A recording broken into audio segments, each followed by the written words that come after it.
Hi, welcome to the Java programming tutorial. Um, the last tutorial what we looked at was an array list, and before that we looked at a multi-dimensional array.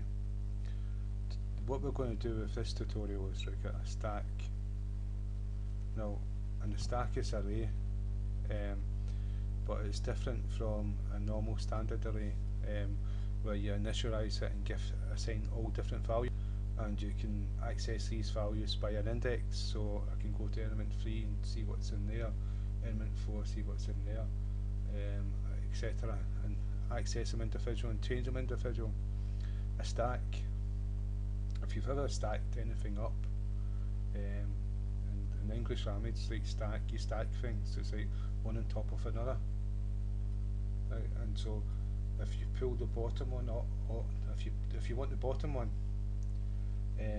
you would have to have enormous amount of strength to lift them all up and hold them and sneak the bottom one out. Or if you just pulled the bottom one out, all the rest would tumble, right? So you can't get the bottom one. So it's first in, last out. It's a way to talk about a stack. And so it's like a dish like in a kitchen, a dishwasher. I don't know if you've seen like this kind of like hot plate machines where they put one plate in and another one on top of it. They all sit in a spring, and the more you put in, they'll always go down to just the plates just go to the top of the machine. And so when someone wants a plate, they just pull the first plate off, and the one underneath it moves up a little bit with the spring. You keep doing that until you get to the last one, and the last one you take off. So that's a stack. So the first one put in at the very bottom, you don't have access to it. It's the last one you put in that you can get off. So it's the first one, it's the last one to go on you can take off. This is the way the stack works.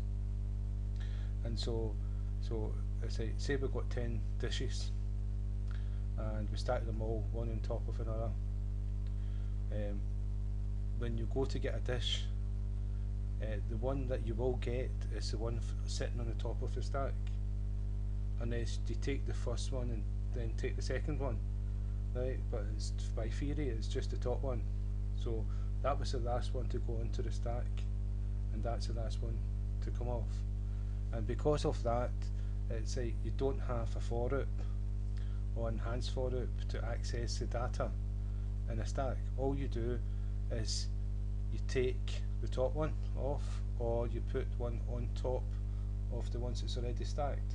And so there's two keywords, push and pop. So push is to put something into the stack, and pop is to take one off the stack. And that's what I'm going to show you here. This is how you declare a stack. I hope that made sense. I just wasn't just talking too much. So stack, the same as list, and greater or less than sign. In between that, what type the stack is going to be. It could be string, it could be an object, it could be whatever you want it to be. The same as up here. So we've done integer, just the same, integer.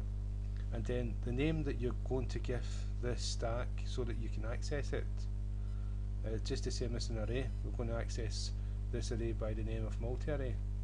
And so we'll say a multi-array square bracket x square bracket y.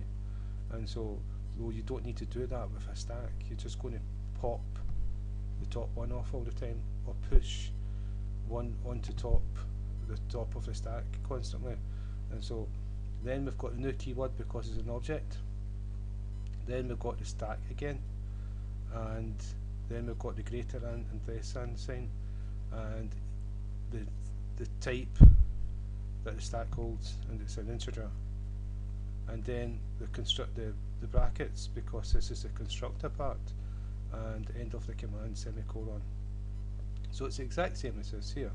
Oh no, it's not a list or array list, it's a stack. And we don't need to do numbers.add and add each element. You can only add one at a time, and that one always goes to the top. So there's no index number 0 to 10 or 0 to 100 or anything like that. You just keep building the stack. And so how you put something onto the stack, it's dish cup. We called it dish cupboard, right? And so dish cupboard dot push, and we pushed number 44 on, and then we just print out dish cupboard, and it will print out the set, the numbers that's inside the stack. And you can see inside the square brackets is number 44. So we're going to push another one on. Control C. And what we'll push on here is 67. And you can see we've printed out the whole set, and it's 44 and 67. And that's just because we've just used the whole stack name, and the square brackets is showing you the group of values in it. So to print out, to get the top one out, what you would do is pop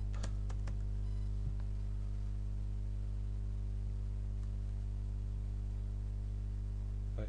So this should actually take the last one to go on, which was 67 off, and I'm not too sure if it returns, so we're going to just see, because we're doing it as we go along. Did print out 67. No, 67 is not part. It's showing you the number that's popped off the stack. So with two numbers, now we've only got one. If we go back to type dish without the pop,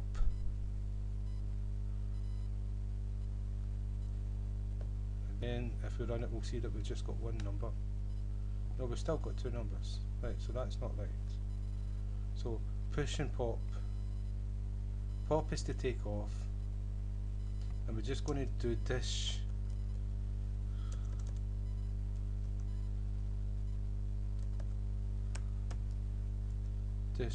cupboard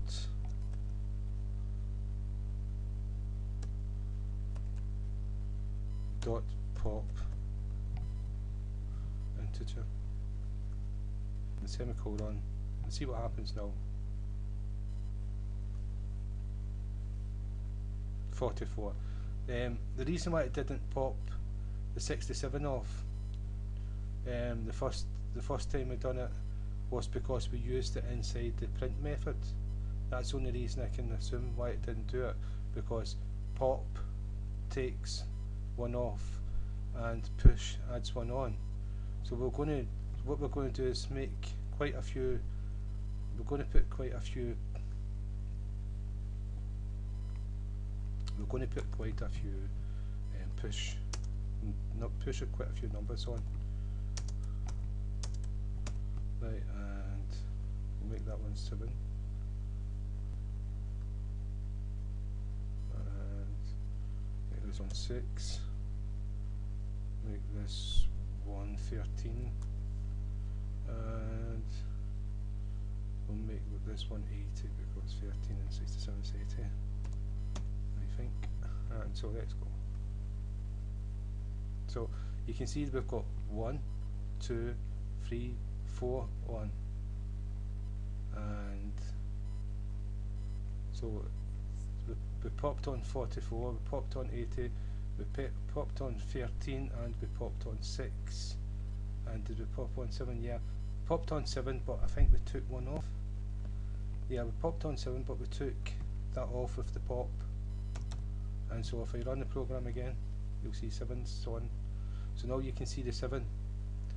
And if we run the pop, the 7 will be gone.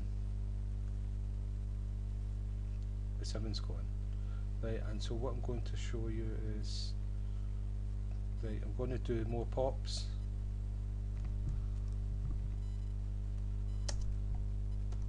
Right, so we've done 3 pops, so 7's going to be gone, 6 is going to be gone, and 13 is going to be gone.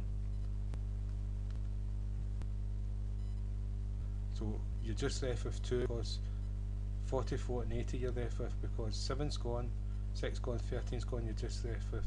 So what we've done, we've added a stack, and this could be hundreds of items onto the stack, and then we popped 3 off, and it's the last one on, it's the first one off. The first one on is the last one off. So that came off, and that came off with these 3, and you were left with these 2 here. Now, you may say, well, what can we use that for? It's very useful, and it's the way memory works. It's like first on, first off. One thing you could use it for, I don't know if you know a card game children play called Snap. It may be a different word in different, you use a different name or in different countries, but what it is you get a pack of cards and it's shared between 2 or 3 or 4 people, depends how many people are playing, children we were dealing with, and they don't look at their cards, and each one turns a card and puts it in the centre, and one puts it in. When a card's the same, they slam their hand down on the cards and say snap, and they keep that bunch of cards. Now, what you could use a pop for, and it's only suggestion is how many cards, probably, I'm not too sure, 52 or something like that, I don't know, I don't play cards, but there's so many cards in the pack, and it's shared between those children. It's usually funny faces, happy faces and things like that, and as those cards are given to the children, they don't mix the cards, they just turn the first one. So it's kind of like the pop, and as a given to each one, it's kind of like the push, and so that could be like a stack they've got in their hand, and in the computer program you would like pop, and the ones that they just won, I'm not too sure how you do that, but that's just a general thing you could use it for. But it does have its uses, and the memory does work that way, and so thank you for your time. I hope that I hope I've not spoken a lot of nonsense, but that stacks, and that's how they work. It's a push and pop, and it's as simple as that. No, it's not any more complicated. You can look at the for loop for a normal integer. That's more complicated. You look at accessing